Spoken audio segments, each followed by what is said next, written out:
it is our final event of the season. And as we've just passed the 1-year mark of shelter in place, like many others, I've been reflecting on the year. In the face of economic uncertainty, loss, and social isolation through the pandemic, to ongoing police brutality against Black Americans, the very recent killings of Dante Wright, Adam Toledo, and Roger Allen, the surge of violence against Asian Americans, and continued oppression against immigrants, trans lives, the houseless, and more. To put things in perspective, this series means very little. But I will say that it's been energizing for me to share space with you all and to hear a range of work by poets and musicians across geographic, aesthetic, and social lines. I want to thank UC Berkeley Poetry Colloquium for helping make this series possible, and all of you for showing up and being a part of it. We have integrated a land acknowledgement into our event openings.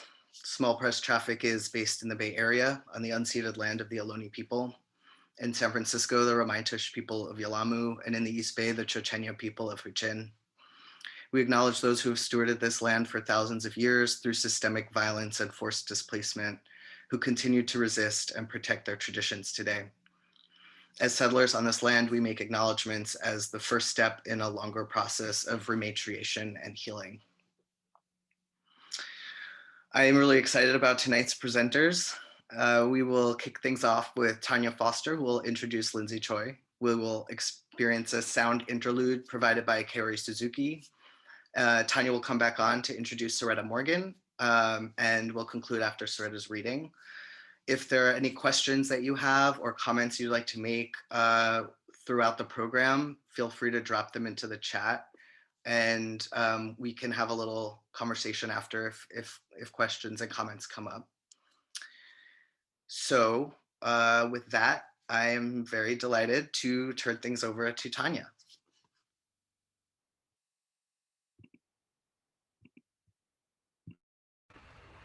Hello, good evening. I guess kind of evening in the West and later in the East Coast and from the various places that people are. I'm delighted to be here. Thank you for this invitation. I am coming to you from Oakland, California, the unceded land of the Ohlone people. And I'll start. I'm delighted to be here. It's amazing work. Based in Berkeley, California, Lindsay is a poet and translator working between English, Korean, and Swedish. They are the author of Transverse, Futurepoem, and a chapbook, Matrices. They are a Kundiman Fellow and a Ph.D. student in English literature at UC Berkeley. More of their work can be found at Omniverse, Amerarcana, Asterix Journal, and elsewhere. Recent publications include a creative manuscript in and out of translation on the colonial history of leprosy in Korea. Their editorial work includes a print journal of translations and experiments in collaboration between Swedish and American poets released in Sweden, Denmark, and the US, edited collaboratively by Berkeley Poetry Review and Ordkonst. They are a founding co-editor with Noah Ross of the chapbook press Munio. Their work has been translated into French and will appear in the forthcoming issue of NIOQUES 22-23, Nouvelle Poésie Des États-Unis, edited by DoubleChange Collective and translated by Abigail Lang.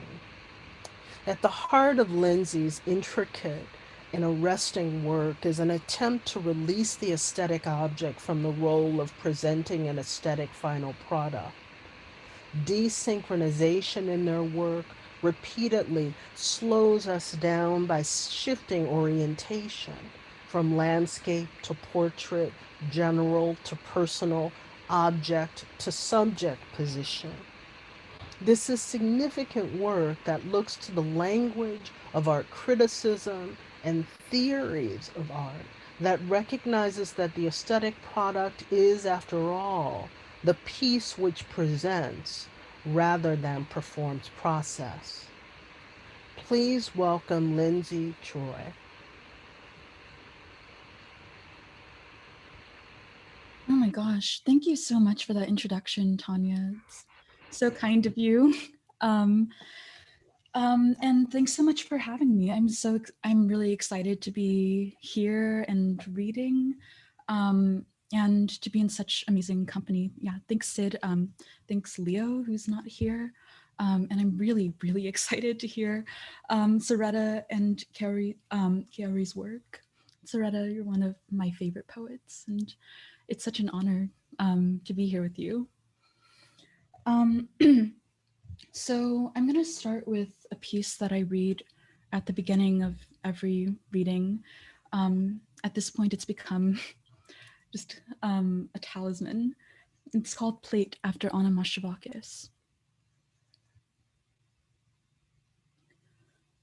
Wine, flowers, revelry, to place in a wooden bowl which epic poets are to drink water from, while lyric poets may enjoy wine and perhaps also flowers and revelry without regard for carnage or with heightened pleasure due to carnage.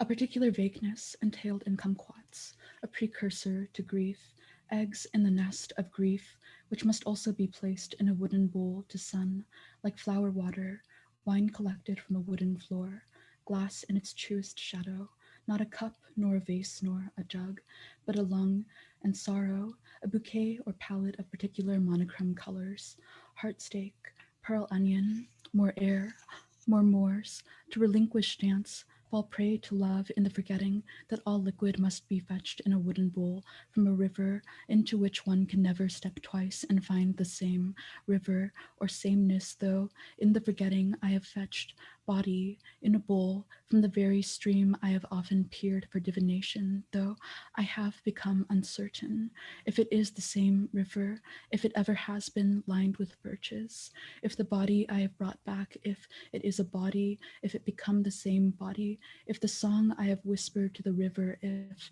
it is indeed a song, if the wooden bowl I have fetched for love or grief or lamentation is the bowl that will fulfill this act of love, if it is an act of love to braid song, braid body, braid river, range. Okay, and now I'm going to start screen sharing.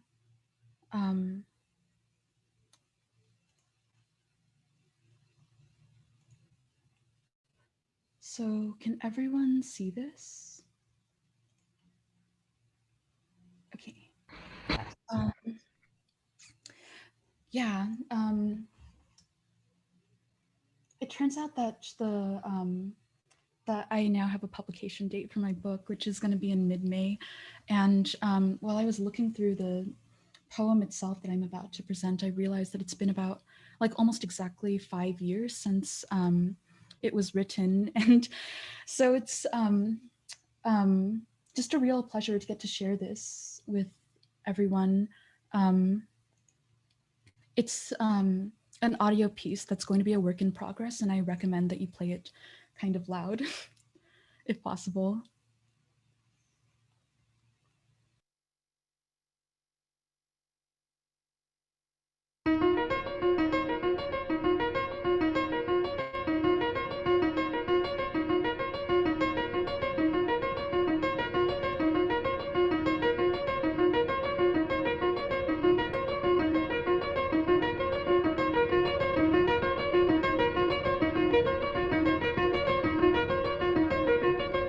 Minimalist composer Steve Reich's piano phase, 1967, marks Reich's first attempt to apply spacing technique to live performance.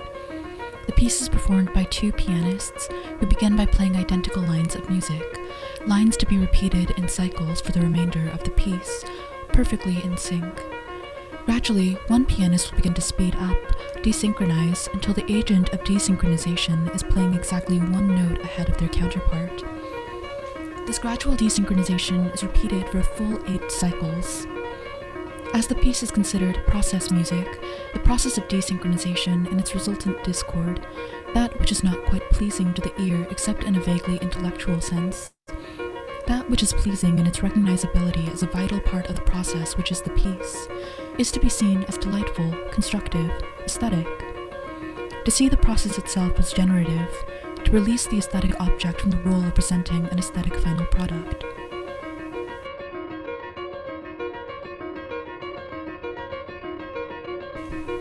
To understand why it is that certain words sound like their reference.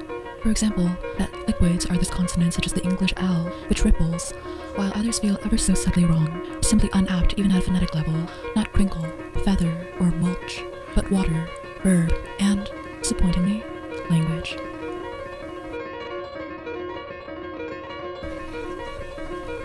Language. Oh no. Language. A horse. Horses.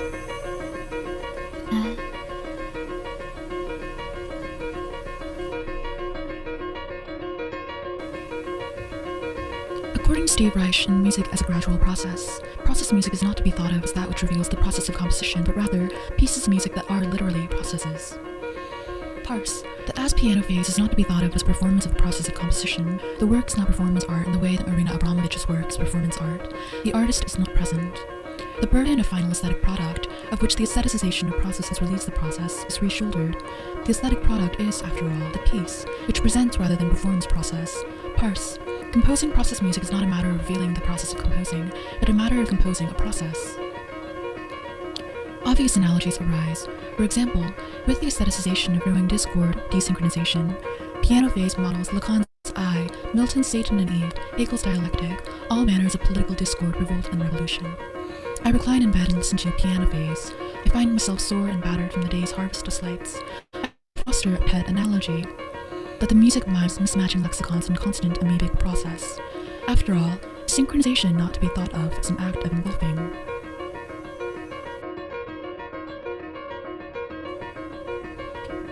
An interruption, a guest, an asset, kin.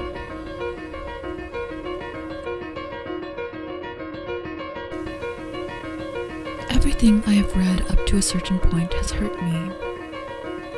What had once left me reeling has become a matrix.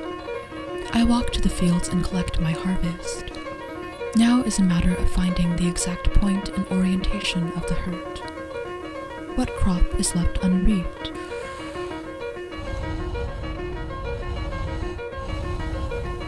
Oksa, history,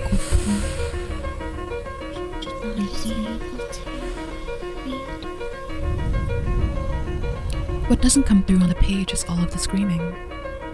Anne Boyer writes in Garments Against Women, a friend who has a job as a telephone transcriptionist for people who can't hear has had to face the problem of what to do when one party he is transcribing has sobbed.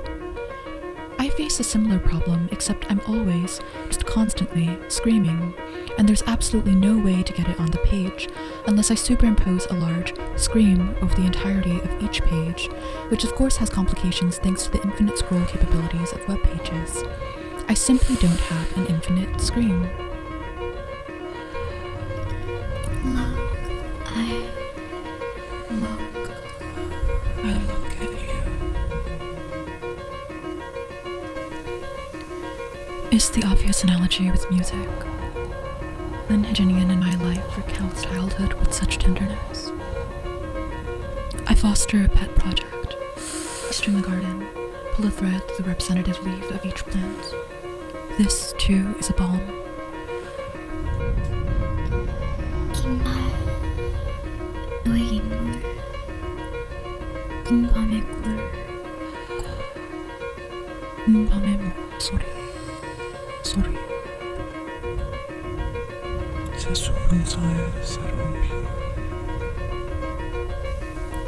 To understand why it is that certain common sayings are perhaps necessarily untruthful, though not necessarily lies. The most common offender being, I'm not just saying this, you are doing exactly that. To quote Lin Shu's stats and lessons, I am not asking you to die for me. You will die for me.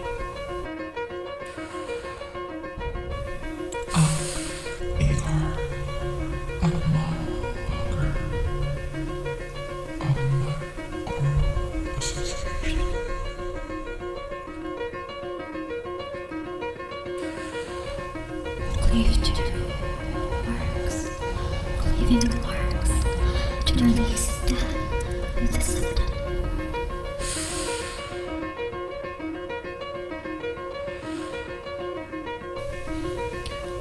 To observe how certain acts of speech work to silence others, a point which Ray Langton argues in her article Speech Acts and Unspeakable Acts.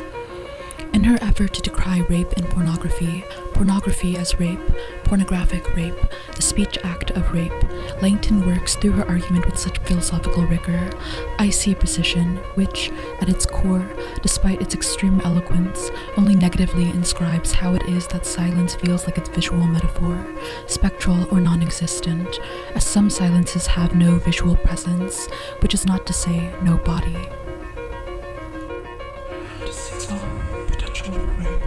Fear that cannot be decided as anything but an object of rape. Almost anything will do. Morning comes much.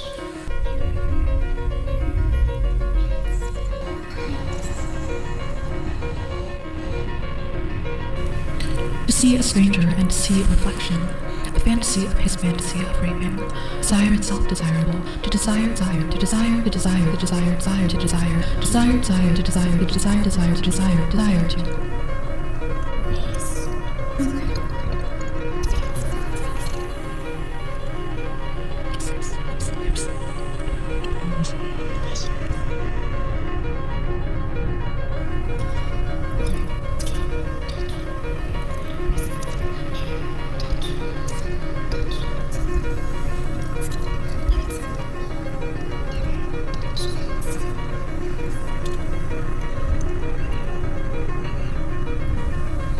Look at me. I'm screaming. I am extremely self-conscious. I'm screaming and I can't tell what's making me more self-conscious. That certain people are looking at me, or that certain people aren't. I'd have to add other words to more correctly describe the emotion. Scream, desire, scream, shyness, scream, screaming.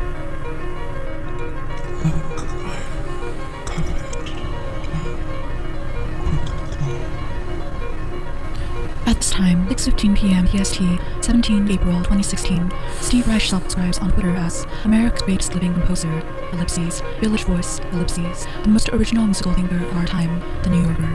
Page run by @Uzi_New York. You may visit his website at www.stevereich.com.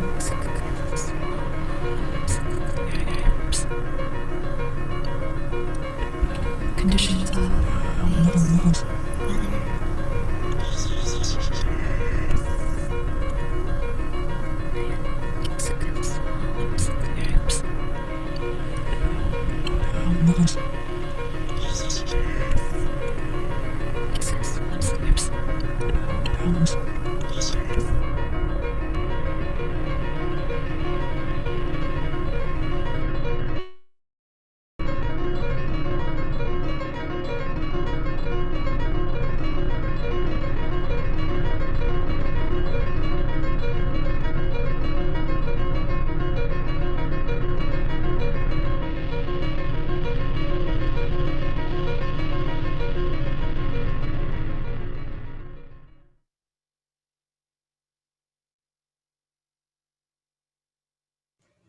Thanks so much.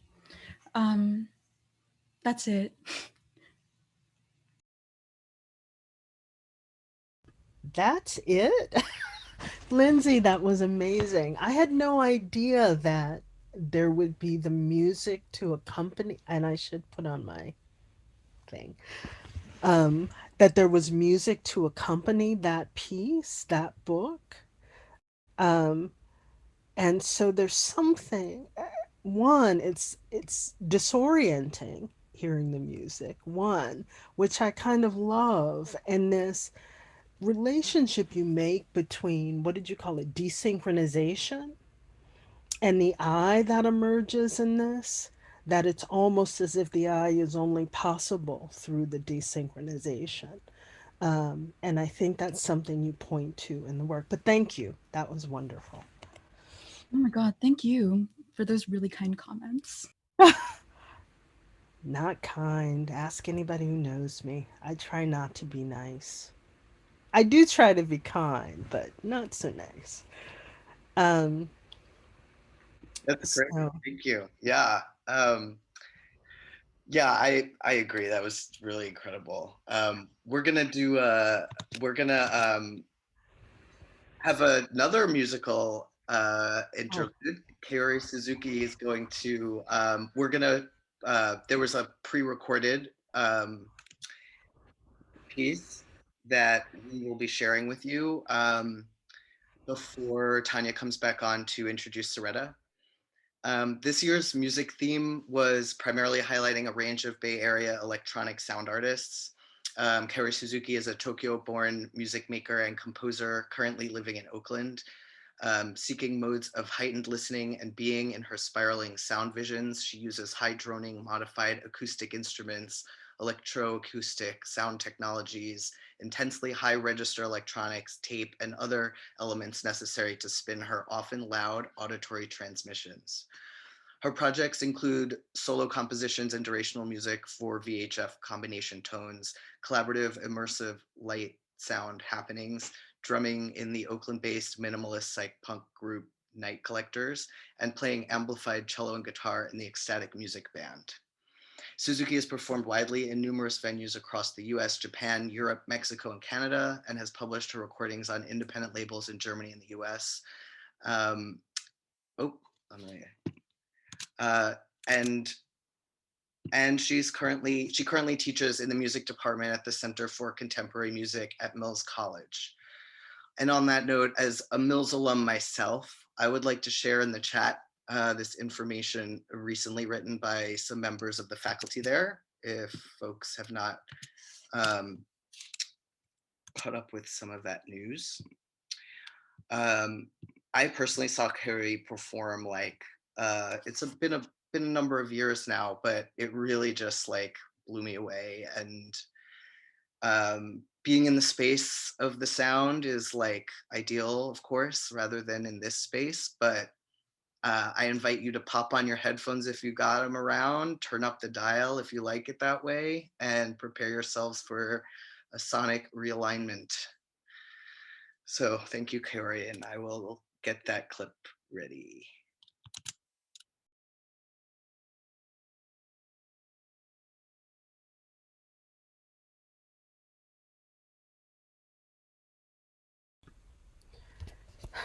wow. I always feel like we should just sit for a minute. Um, that was amazing. Okay.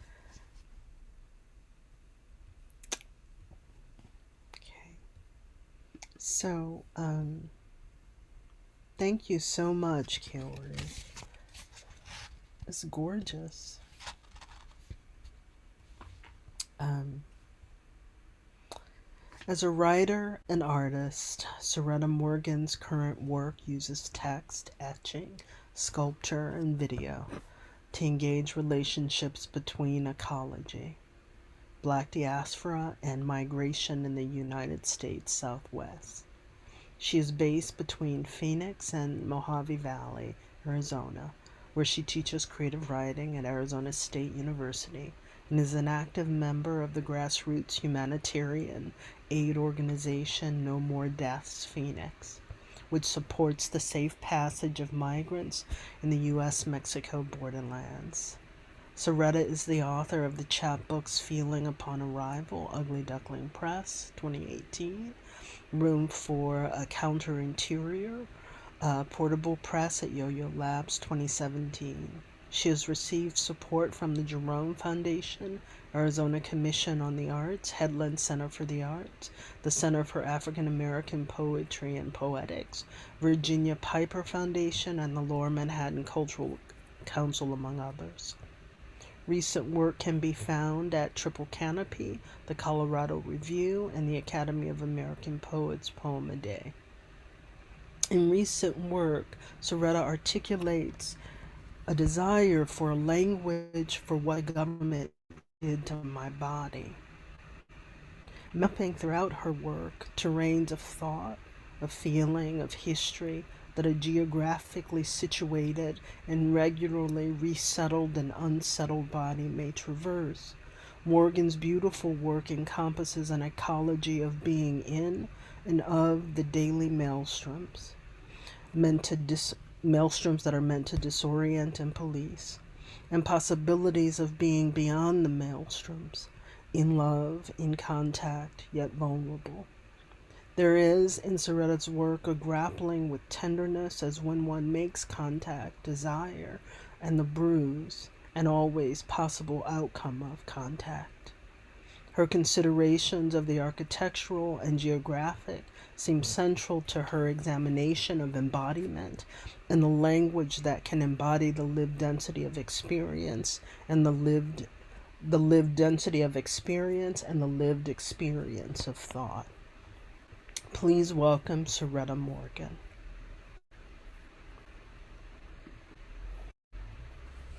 Gracias, Tonya.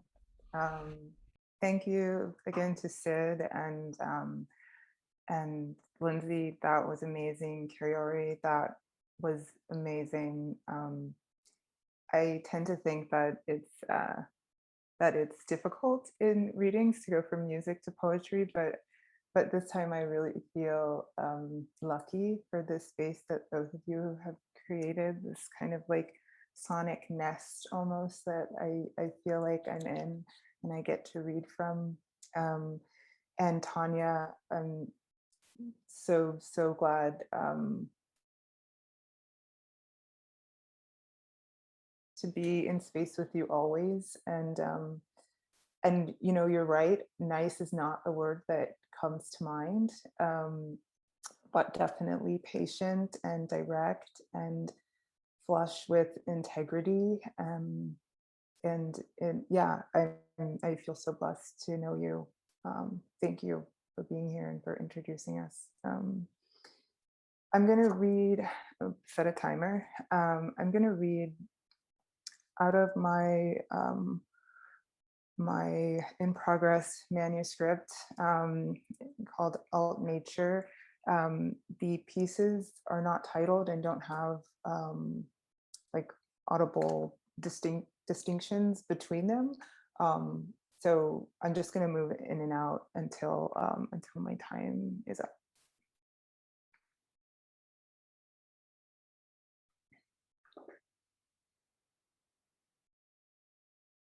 Then morning opens our chest to another science. Veins negotiate a well-marbled music of territory, thermal imaging, a whole being to radiate or convert to blood sugar. Even displaced, the location is feeling, is stripping off our socks, preparing our heads with sweet oil. The dominant orientation veined a story about nature, screen graphed periphery folded over our shoulders, militant roots open to the half-drawn beauty of corridors.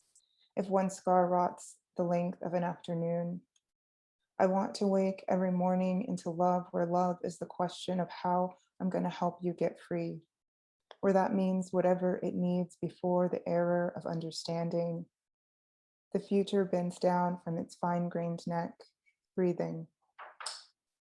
Slick, split, brilliant. Light passes through a moment which doesn't mean the moment ends. The moment continues with clarity.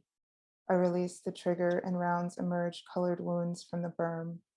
Even this sound our valley impresses. Even the future of thorned perennials bend. There would be no one to ask the question. I want language for what the government did to my body. The officers watched lengths of our street.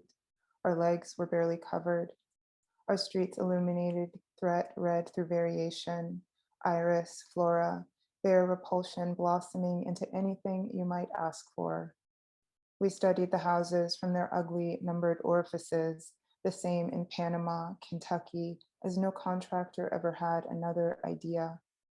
Hypothetically, I raise my hand, a bruise redrawn, withdrawn from the door, jammed with heat. A hypothetical scar may discharge to address error, any amendments being 2 or more or a small ridged letter after the last digit of the year beginning with A, being a room burdened with skin incapable of sustaining even an everyday euphoria. Barracks and all their lights, their social prefixes forced open. The error, a story burned into a country.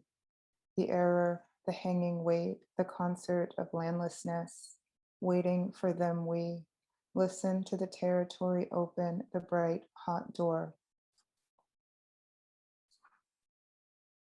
The name lost arrives under the knees of an idea. No, we're going to do it this way. We're going to fill our lungs up with juice. Walking to the corner store on behalf of so-and-so, we put on our persistent faces. In the face of privatization, in the width of wet rope, the mill fan, electricity prices rising. The increasing aftermath of repulsion is arrival, is a third-party contract and every nigga left holding the bag. One impression restrained, another continues the terminal point of brutal collectivity, enforceable hours at which relationship must shift. Our eyes were barely covered, our legs barely cold. We woke with the straightforwardness of being Black, regardless of what happened after. What post-gestural we paid for. In some cases, the orders were identified. Distal injuries accumulated into a question of when. The orders, warm, retching fever of, it is how scale emerges. The darker the berry, the longer we had to wait. I was trying to get in touch with the orifices, the long-lit corridors, with family over in Waco, but static smeared the archival record and my cortisol levels were sky high. The systemic invasion, the plants were all coming from somewhere, hideously arranged, hideously on porches. Listen to the officers wait for the territory to arrive. Daily, we waited at the barricaded roads, the tinted glass of half-drawn windows. In the street, forms were understanding and having always to be told, if you don't stop smiling, I swear. We watched the forms through which understanding was passing, proxy to the conditions from which they emerged, drawing intelligence and its other surfaces through vegetation. Such a simple thing. Them we is a horizon. Every story holds a collective body, amorously or otherwise. If a sentence passes always through landscape and that landscape is not vacant, then the texture at certain points impresses the body. Physically, physiologically, by shafts of perfect teeth, and in the tissue between localized militarism and this one desert. How and what in arid psychology borders resist, how blunt trauma to subskeletal fucking, and from vegetation, a wound. If skin passes always porous through language, texture is compelled by desire. Try navigating a census with your mouth full of sores, and in the tissue between militarized ecology, this scar along my thigh, and from being broken, a science. Assume narration is transitive in the grammatical and logical sense of services charged with the history and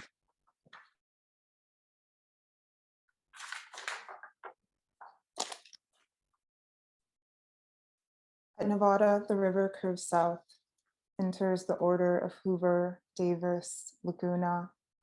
I dip my hand in the bath over your hair. Bending, I ask you not to shave. I ask you to open the error. Only deserts know the slow, complete life of water. We negotiate the record, wash the body returned. Skin blades open the river, undressed stones. Your word for goose skips miniature shadows into its veined neck ongoing. Our geography emerges distal forms of story. I ask you a silken hull. This love story, a horse still drunk from war where I am the incredible absence of her jaw. Soft pink gaining, river decreasing year within year, out slowly. I expose your thigh and want to fill you. You say dearth is no name for a horse, though her tendon pale underside. What rain will dissolve as tissue recedes. The officers gouge jasper eyes from the mud. I love you. Expose my thighs. split, brilliant, cover me, now. I load caution into SIG magazines and our favorite mountain, boundary cone. Driving alone, I watch the fowl die. An animal blocks the road and another stretches her neck over the body, heaving and dull. Upon these foothills, the pink is electric, barely fleshed. Textures fade to low basin flora, salt, verde, efficient grace of a Mojave green, her survival, the territory of neurological interruption and music. Striking, intense with heat, coyotes stay their lone nocturnes mourning from every hole. Love, open your hardiest of scabs, open your bright, hot door. Davis Dam holds the river into Lake Mojave, relocating power up to 2 terawatt hours per year. Chronology and where it leads us, disoriented beneath velvet canopies of. This epic has no hero. Dearth makes empty the valley. What thistles is seated in rows, this thick-muscled, irrational beast. She my gift to you, an animal stumbling graft with scars. Gather the desert in your beautiful mouth, the yucca bells ungreening, expectant, her redding eye without horizon, the mouth increasing my hand. What shapes we make as we undo is a question to handle as expressions of time.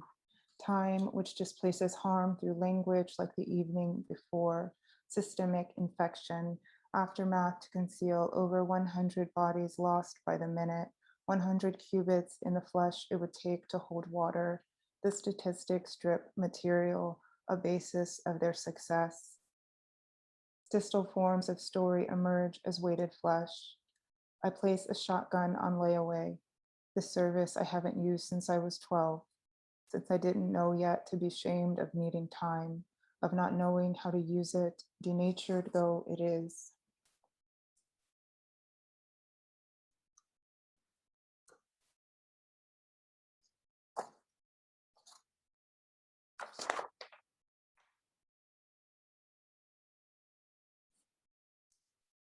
By way of intimidation, feelings of agency, sofas, states of unexploded ordnance, ate up motherfuckers, bite suits, and etc. The US military is the world's leading producer of carbon emissions that isn't a country. Among entities named countries, it occupies the 3rd seat. Among things I've done of which I'm not proud, military service isn't first, but high on the list. Years of service mark my most far-reaching geographic impact. This feeling is clear, then the words leave my mouth always slowly. From those years, I carry a recon suit in cherry red, snuggled against vital organs, bloated in every most inopportune situation. The fabric, saturated, multiplies still into itself. I shake out the contents and it smells like time went off. That anxious aroma, textured, unaccountable. I tell myself, don't wish again, looking back into decades you trusted your body. I was looking out to the dunes, boiling cauliflower noodles when my cousin called from Afghanistan, looking swole. The family math nerd, this nigga stays working out. Desert signal distorted his face and that scar ran the evening between us. Not the UN report of 8,800 plus civilian casualties this year. Through a string of unrelated incidents, he made it home for the birth of his 3rd child, a girl, fresh as daisies. Conditions arranged through tints and blood. Ancestry is a prayer that way, a risk assessment to dilate admissibility. My grandmother, who swears she will never send anybody's Black child to jail, is a boss at scoring jury duty. Some people will make you kill them, acting crazy, she says, recrossing her legs. Ancestry comes off the tongue warped or split by terrain, in her case, magnolias, is another way to pray, Lord, deliver us not, begging a question. Relief from the generational accounting against Black life in this country is one context to consider my cousin, another cousin, the day his state warped in the parking lot of Equinox, straddling the Floridian aquifer unaware. As an individual under irresistible conditions, you may take your life. If, as an individual, you take another, you're immediately something else. Both and the context may be further complicated, time scaled by anticipation, respiring into another discrete void. I stay the urge to write a natural world from the consolation of distance, my origin, in a sense, a skeletal base, sensitive to light, millennia, and porosity of corpses. Context is recited over cobbler after the fact, over top of Crisco and what there's no room to ask, where the tree had to do with it, what animals we were before, the recipe beyond what was already told to you. Though the discharge bears weight by the grace of God, nothing is unexplainable. I was young and running into things. Light, a building corner in Ghent, the German pedestrian at dusk who held his neck and then his back, who I clearly barely touched. People said, "How can you rear end the base chaplain?" They said I was going to hell, but he had been so polite. Asking was running, for not this one or this one, for flatter abs and a thigh gap. If I got a sticky bun from the snack bar, I said to myself, you are going to hell. As a legal professional, I strung locations to bodies to jurisdictions stripped of grass. Appeals were ceremonious. The authorities assured us you will feel everything. Blunt estrangement, yet warmth from breakfast burritos in the conference room Thursday. My eyes burned from the gas. The gas, chambered into organs, was an order that I won't forget. In Cyprus, they took my passport, said, "Say you're from Canada." Canada, I practiced, the sand laced with feral cats. I slid my hand along the belly of someone's almost bride before the repeal of Don't Ask, Don't Tell, a culture under which telling was any action a reasonable person might interpret as homosexual behavior, a culture under which asking for it could be anything, clarification on a sound, measurable trust. As in pursuit of land, trust may be cultivated variously, our sights shifted immediately, occasionally, and down the road. Only my brother and I joined the service voluntarily. Of the violences tunneling his incredible body, Marine service is significant, though not first on his list. Though every grid is a room, a barracks block, among my siblings, we are the two with antipsychotics, with our hands deep in the question of fruit and explosive powders.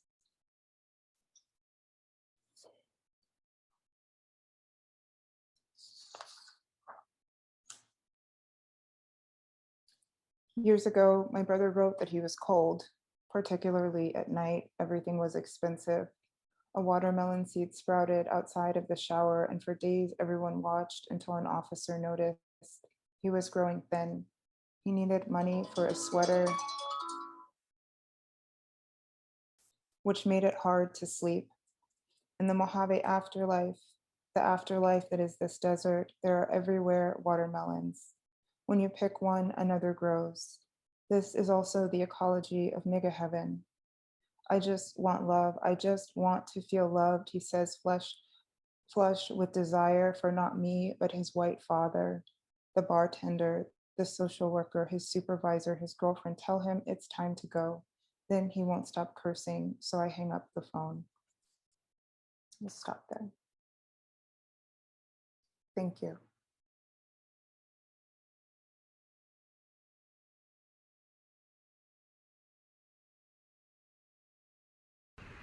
Wow.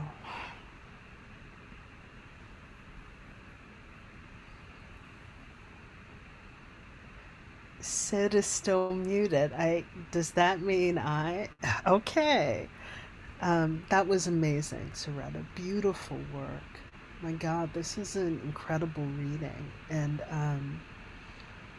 I was listening really closely, and I guess a couple of things that came up for me in reading both of your work and listening was I wondered if each of you could talk about ideas of embodiment or disembodiment.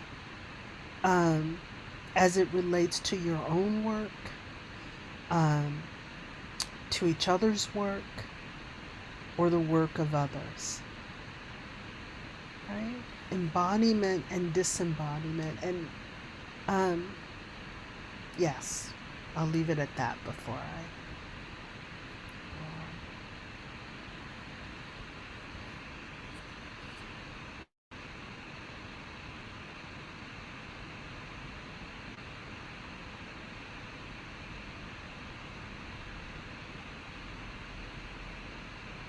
Lindsay, do you want to go or? I think you should.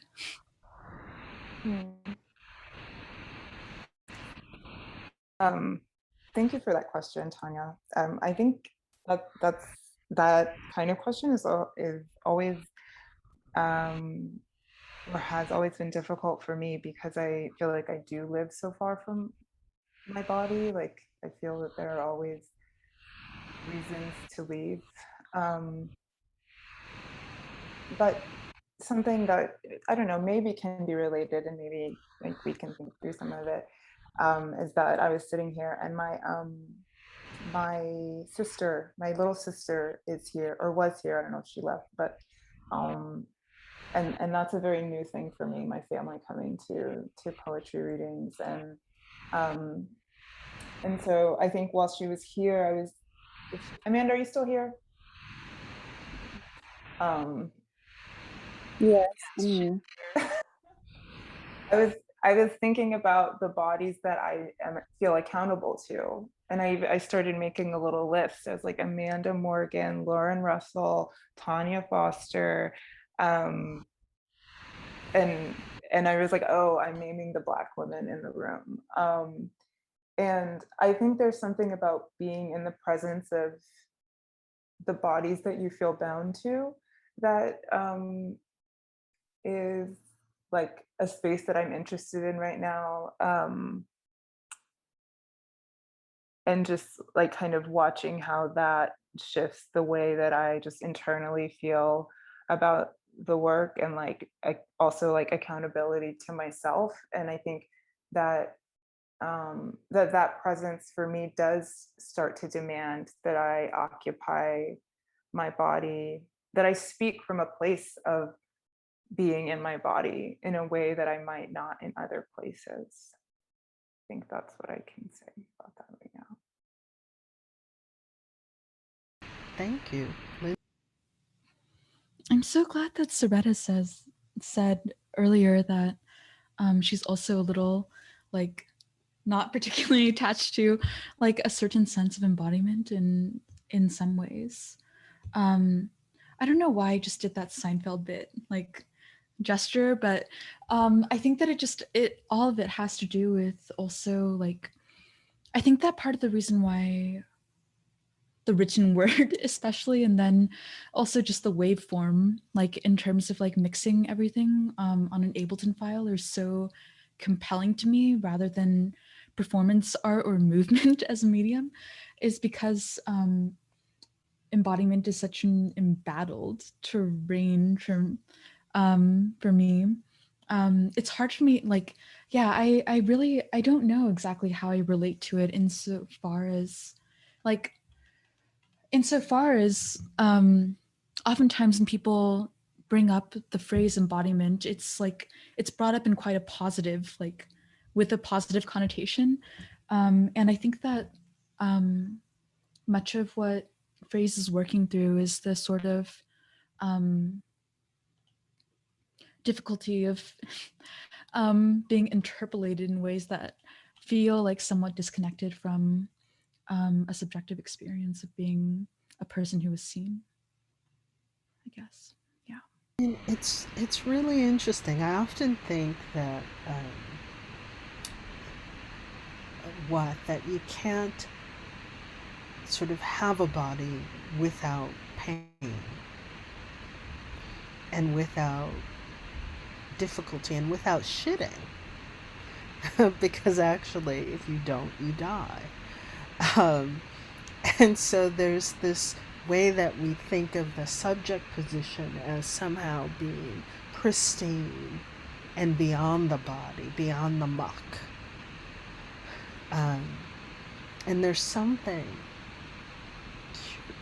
in both of your work that, to my mind, is suggesting that the subject position is always involved with both sides, or the myriad sides of what it is to have a body, the kind of difficulty of it, and the aspiration to be beyond it.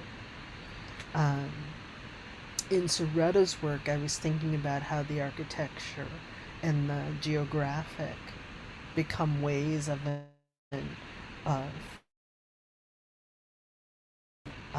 interrogating embodiment.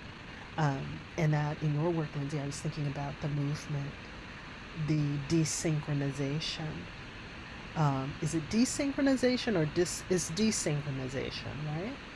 And that what's interesting as you're citing different writers, that there are moments in the text where you go from a kind of general, here I'm articulating this, to I recline and whatever. And so the specificity of the I emerges in that moment.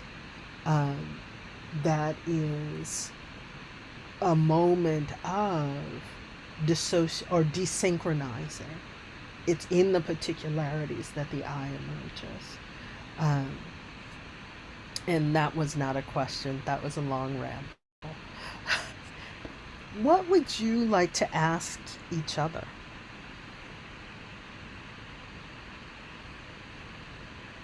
Oh my God, everything.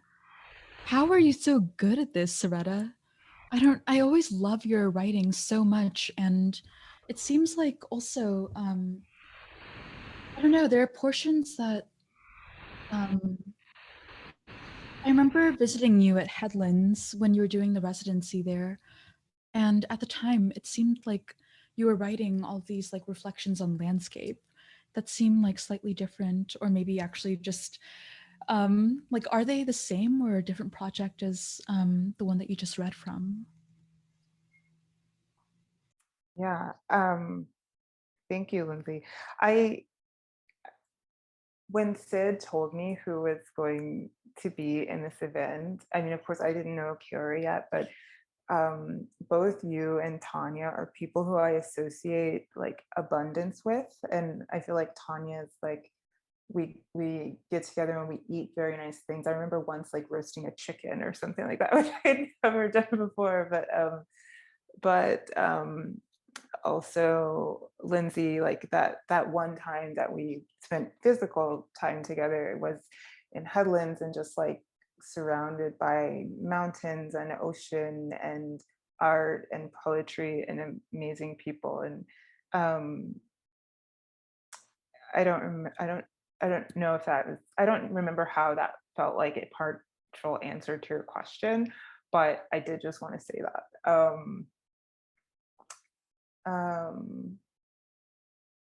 The question was about the stuff I was working on then. Okay, that's why I was thinking about Headlands. Yes, okay, cool. Yes, so I was like writing these landscape pieces and also very much like in the archive looking at photographs and quote unquote artifacts of like the evidence of Black people in the Southwest during Jim Crow era. And it all felt like very precise and also very far.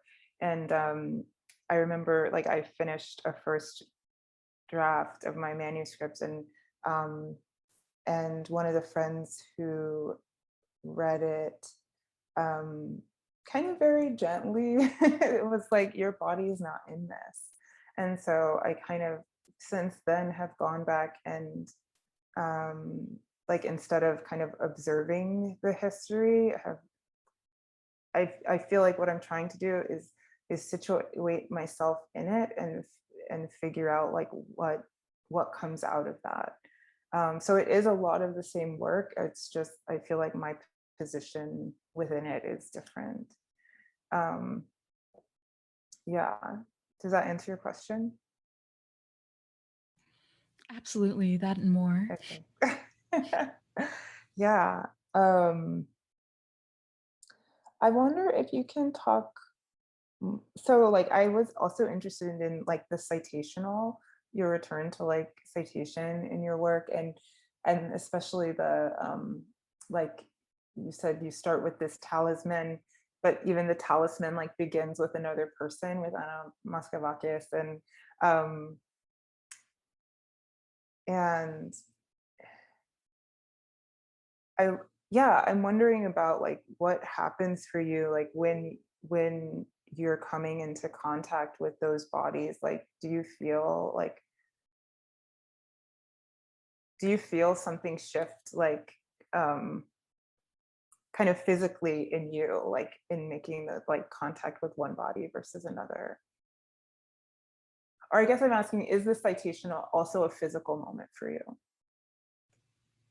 Oh, that's such a good question. I feel like over the course of the pandemic, I guess I'm realizing that like asceticism comes really easily and naturally to me. Or I don't really do anything or see anyone or like really like feel like I feel like it's yeah, sorry. I was actually about to go down a totally different track than what you just asked.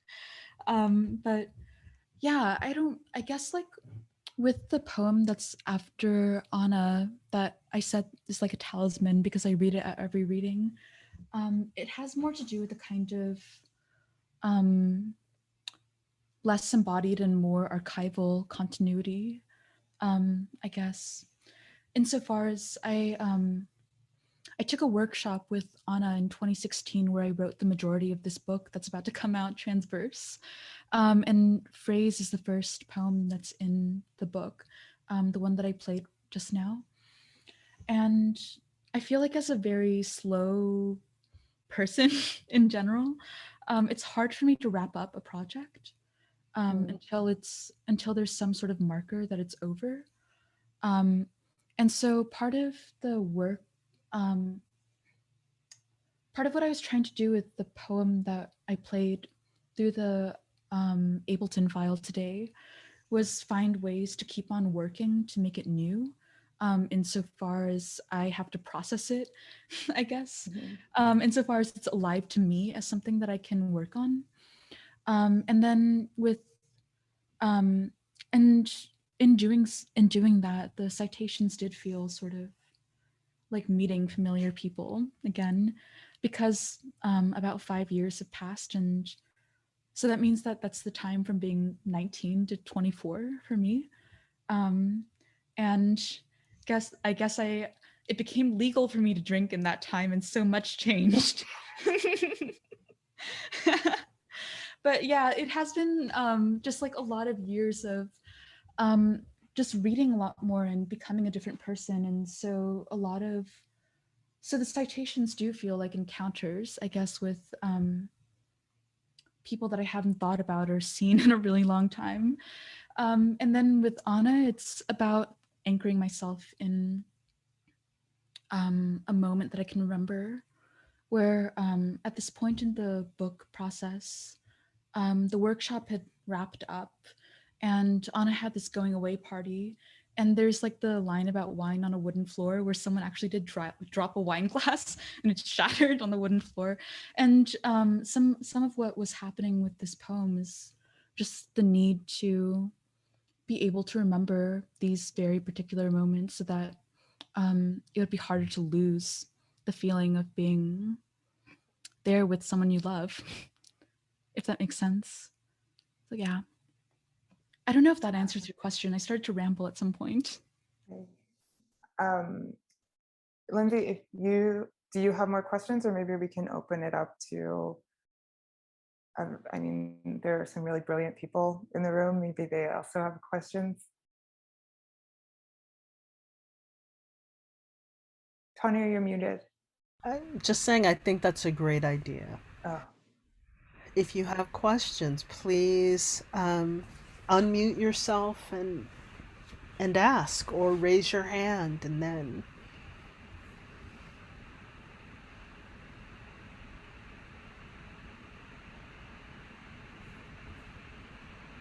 We could call on some of these brilliant people in the audience. I know, it would be like a schoolroom. I'm also open to turning off the recording and allowing us to talk casually, like having a conversation where people, if they feel like unmuting and showing up.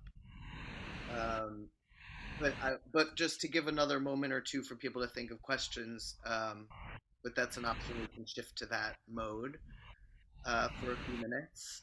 Um, Yeah, let's go ahead and do it. Let's turn the recording off. that always does a world of difference. You turn off the recording and then we can really get into it.